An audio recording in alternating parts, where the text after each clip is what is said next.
আলামিন বললেন ওয়াল আসরি ইন্নাল ইনসানা লাফি খুসর।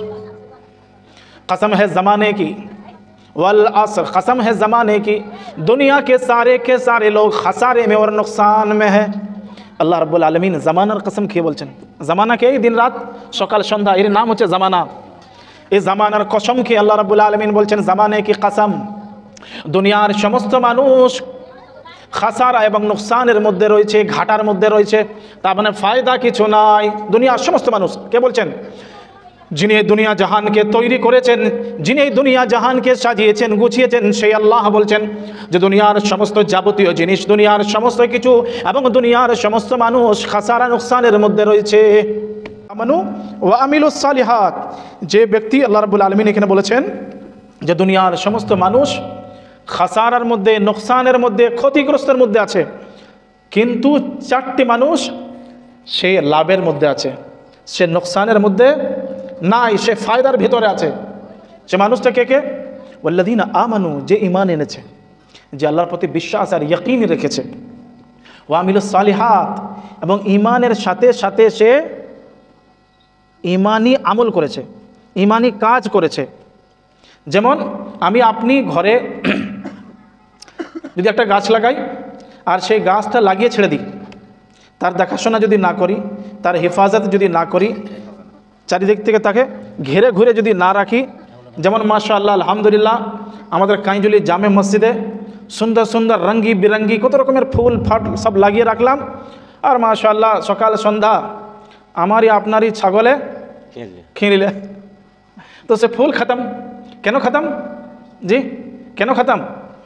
আমরা সহিভাবে হেফাজত করতে পারলাম না। তো আমার আপনার দুনিয়াবি এবং উখরুবি আমল যেগুলো আছে, সেই আমলগুলো কন্টিনিউ করতে হবে, ছেড়ে দিলে হবে না। যদি আমি আপনি এরকম করে যদি ছেড়ে দিই ভাই, তাহলে ওই ফুলের রঙ্গি বেরঙ্গি ফুল, যেমন ছাগলে কি করলে জি রঙ্গি বেরঙ্গি ফুলকে ছাগলে খেয়ে নিলে, হ্যাঁ শেষে দেবেন, শেষে এখন আবার গরম হতে দিয়ে দেন, গরম হোক এখন। হ্যাঁ তো মহতরম বুঝে দোস্ত, বেশি কিছু বলবো না, আপনাদের 20 মিনিট সময়, আমি 20 মিনিট নেই। এখন কটা বাজছে? টাইম কত হলো ইরফান পাঠান? 6টা বাজছে তো? বেশ ইনশাল্লাহ 6:30টার সময় ছেড়ে দেবো, ঠিক আছে নাকি বুঝলো?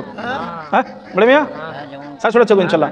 আমাকে 5 মিনিট আগে ইশারা করে দেবেন। হ্যাঁ তো কি বলছিলাম ভাই, যে আমার আপনার আমল যে কোনো কাজ, সে কাজের যখন হেফাজত হবে, সেই জিনিসটা যখন আপনি হেফাজতের সাথে রাখবেন, তার দেখাশোনা আপনি করবেন, তো সেই জিনিসটা ভালো থাকবে, সেই জিনিসটা ভালো হবে, সেই জিনিসটার মধ্যে মজবুতি আসবে। কিন্তু আমি আপনি যদি এক রাত, যেমন আমি আপনি দেখি শবে কদরের রাত হোক, শবে বরাতের রাত হোক, মার ঠকা ঠক 1000, 2000, 4000, 5000 মাল মসজিদে মানে টাইলস ফাটিয়ে দিলাম একদিন 10:30 থেকে 11:30, আর মসজিদের টাইলস যা ফাটাইয়ে নিয়ে দিলাম, তার সাথে ইস্তিনজা খানা আর বাথরুম খানা তার সত্যানাশ করে দিলাম।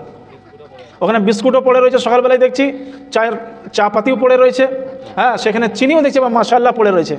তো এই যে আমলগুলো রয়েছে না, এই আমল কার্যকারী হবে না, বুঝছেন? কার্যকারী ওই আমলটা কখন হবে, ওর ভিতরে মজবুতি কখন আসবে, যখন সে কাজটা আপনি কন্টিনিউ করবেন, হামেশা করবেন। আর একটা কাজ একটা মানুষ সে যদি হামেশ করে, তো তার ভিতরে একটা মোহাব্বত আর একটা লজ্জত চলে আসে, সে কাজটা করতে আর বাধা আসে না, সে কাজটা করতে মন চাই, মন খুশি হয়। কিন্তু আমার আপনার আমলে মন কি হয় না, খুশি হয় না, লজ্জত পায় না। তার কারণ কি? যে আমরা সেটার উপরে চারিদিক থেকে হেফাজত করি না। ওই জন্য আল্লাহ রাব্বুল আলামিন বললেন ওয়াল আসরি ইন্নাল ইনসানা লাফি খুসর। कसम है ज़माने की, वल असर कसम है ज़माने की, दुनिया के सारे लोग खसारे में और नुकसान में है। আল্লাহ রাব্বুল আলামিন জামানার কসম খেয়ে বলছেন, জামানাকে এই দিন রাত সকাল সন্ধ্যা এর নাম হচ্ছে জামানা। এই জামানার কসম খেয়ে আল্লাহ রাব্বুল আলামিন বলছেন জামানে কি কসম, দুনিয়ার সমস্ত মানুষ খাসারা এবং নুকসানের মধ্যে রয়েছে, ঘাটার মধ্যে রয়েছে, তার মানে ফায়দা কিছু নাই। দুনিয়ার সমস্ত মানুষ কে বলছেন? যিনি এই দুনিয়া জাহানকে তৈরি করেছেন, যিনি এই দুনিয়া জাহানকে সাজিয়েছেন গুছিয়েছেন, সেই আল্লাহ বলছেন যে দুনিয়ার সমস্ত যাবতীয় জিনিস, দুনিয়ার সমস্ত কিছু এবং দুনিয়ার সমস্ত মানুষ খাসারা নুকসানের মধ্যে রয়েছে। কিন্তু আল্লাহ রাব্বুল আলামিন এই কথাটা বলে তারপরে যে কথাটা বলছেন তাতে আল্লাহ রাব্বুল আলামিন ইশারা দিচ্ছেন যে আমার সেই বান্দারা খাসারা নোকসানের মধ্যে নাই। আল্লাহ পাক জামানের কসম আবার কেন খেলেন? জি, আল্লাহ রাব্বুল আলামিন তিনি এই দুনিয়া জাহান সমস্ত সব কিছু তিনি তৈরি করলেন, তিনি মালিক, তিনি আকা, তিনি সব কিছু, তিনি রব। তারপরে তিনি আবার কসম খেয়ে মানুষদেরকে আবার কেন বলছেন? জি, এটা একটা সওয়াল। শয়তানের দিকে চলে আসছে, পেছন দিকে মনে হচ্ছে বক্সের দিকে টানছে।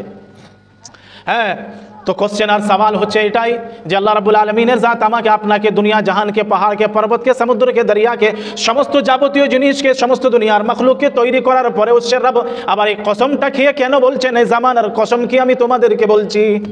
কসম কেন খেলেন? জি হ্যাঁ বড় মিয়া, সওয়াল আসছে না মনে? দিল আপনাকে বলছে না যে আল্লাহ পাক কসম কেন খেলেন? হ্যাঁ মাশাআল্লাহ, গল্প ভালোই চলছে ওইদিকেও। 10 মিনিট একটু চুপচাপ থাকি, খালারা, আমার খালারা, বুবুরা, চাচিরা একটু চুপ থাকি 10 মিনিট গো, তারপরে ইনশাল্লাহ শেষ হয়ে যাবে। হ্যাঁ, দুনিয়ার একটা মানুষ, কোনো মানুষের সাথে তার সম্পর্ক থাকলে, কথাবার্তা থাকলে, তার সাথে কোনো লেনদেন কারোবার যখন থাকে, আর সে বান্দা তার সে কথাটা বিশ্বাস আর ইয়াকিন যখন না করে, তখন সে বান্দাটা কসম খেয়ে বলে বুবু আমি তোমাকে কসম খেয়ে বলছি, তোমাকে আমি যেটা কাল বলেছি সেটা আজকেও বলছি, এইটাই সত্য। জি, তোমরা কসম মানুষ এই জন্যই খায় যাতে করে সেই কথাটা যেটা আমি কাল বলেছি, আজকে বলছি, কালকে বলবো, সেই কথাটা একদম আমার অরিজিনাল, এর ভিতরে কোনো সন্দেহ নেই, কোনো মিথ্যা কথা আমি বলি নাই।